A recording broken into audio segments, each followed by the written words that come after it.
comme vient de le dire Bernard Desrosiers, à l'époque, on avait la création de Club Léo Lagrange dans le Nord-Pas-de-Calais et dans toute la France. Donc avec Gérard Hasbrouck, nous avons décidé en 1965 de créer ce club. Ça a coïncidé avec l'inauguration de la première salle dans le complexe sportif qui était également appelé Léo Lagrange. C'était aussi 2 mois après mon entrée dans le conseil municipal, donc en mars 1965. Alors quand on a créé ce club, on a voulu permettre au plus grand nombre d'avoir des activités, tout en permettant à celles et ceux qui voulaient aller plus loin d'aller, si possible, au maximum de leurs possibilités.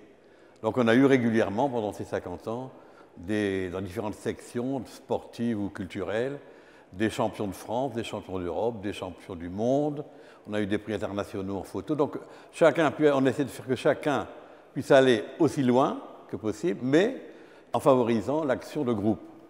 Et aussi, on s'était fixé un objectif, c'est qu'en aucun cas, une personne ne puisse pratiquer une activité faute de moyens financiers. Donc, au sein du club, on a un fonctionnement particulier où on mutualise les moyens pour que chacun, dans la section où il se trouve, puisse trouver de quoi exercer son loisir, sa passion, le mieux du monde. On a fixé ça dans l'égide de la Fédération Léo Lagrange, comme vient de le rappeler Bernard Desrosiers. Donc évidemment, c'est un club qui pratique en premier lieu la laïcité, ouvert à tous, quel que soit l'âge, les conditions sociales, les convictions religieuses, l'ethnie. Dans notre club, tout le monde se rencontre et tout le monde vit en parfaite harmonie. On a toujours essayé de travailler en partenariat avec l'ensemble des associations d'Armentières, avec l'Éducation nationale. Nous avons eu 2 sièges successifs. Au démarrage de 68, un plus petit qui est devenu maintenant le siège de l'association Défi. Et en 95, nous nous sommes installés rue des Chauffours, où là, nous avons davantage d'espace et nous avons la possibilité d'avoir sur place des activités d'accueil. C'est ainsi que le Club Léo Lagrange rue des Chauffours joue un rôle d'établissement d'accueil de quartier, comme le font les centres sociaux ou comme le fait Antidote.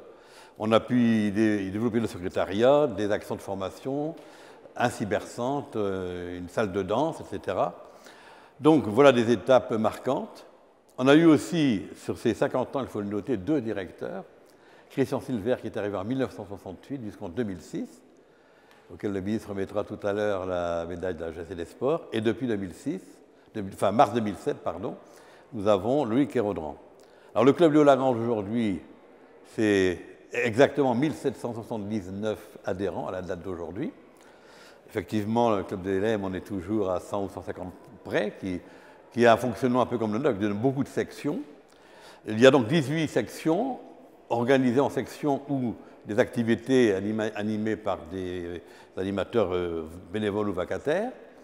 C'est tout au long de l'année des quantités de manifestations, une participation à tout ce que fait la ville, sur la fête des Nieulles, au 14 juillet, les fêtes de l'eau, les fêtes de la jeunesse.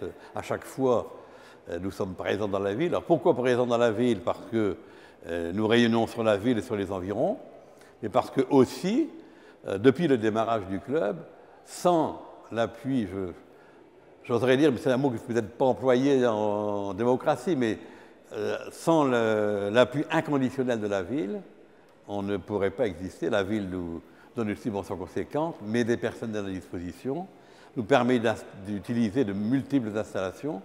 Bien évidemment que sans cela, le club n'existerait pas. Donc il est bien normal que l'on rende à la ville ce qu'elle fait pour nous, en participant au maximum à la vie associative et en étant aussi, pour un certain nombre de clubs, une aide sous forme, par exemple, d'impression de documents, de prêt de matériel, de prêt de véhicules pour transporter les gens. Donc, on tient absolument à ce rôle. Alors, pour l'avenir, bien évidemment, la relève va bientôt arriver parce que je suis le seul qui reste encore de l'aventure de départ, mais il y en a aussi qui ont dans le club des présences anciennes, mais il y a des jeunes qui arrivent, des responsables.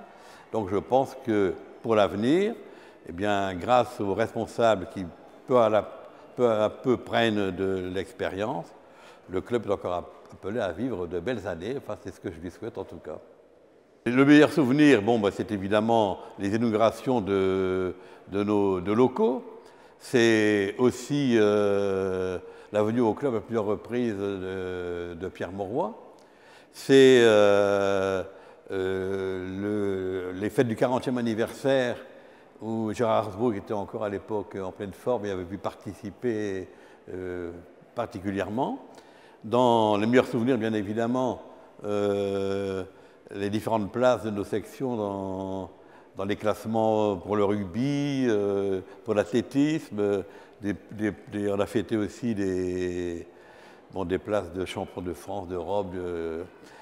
Le meilleur souvenir, je dirais, c'est un souvenir qui est permanent. C'est que, évidemment, nous sommes nombreux. Entre les sections, les besoins ne sont pas forcément les mêmes. Le coût n'est pas le même. Mais malgré cela, on a toujours réussi à former une équipe très soudée. Et les souvenirs que j'ai, eh c'est d'avoir rencontré pendant ces 50 ans des personnalités extrêmement attachantes qui ont beaucoup apporté, dont je citerai quelques noms tout à l'heure.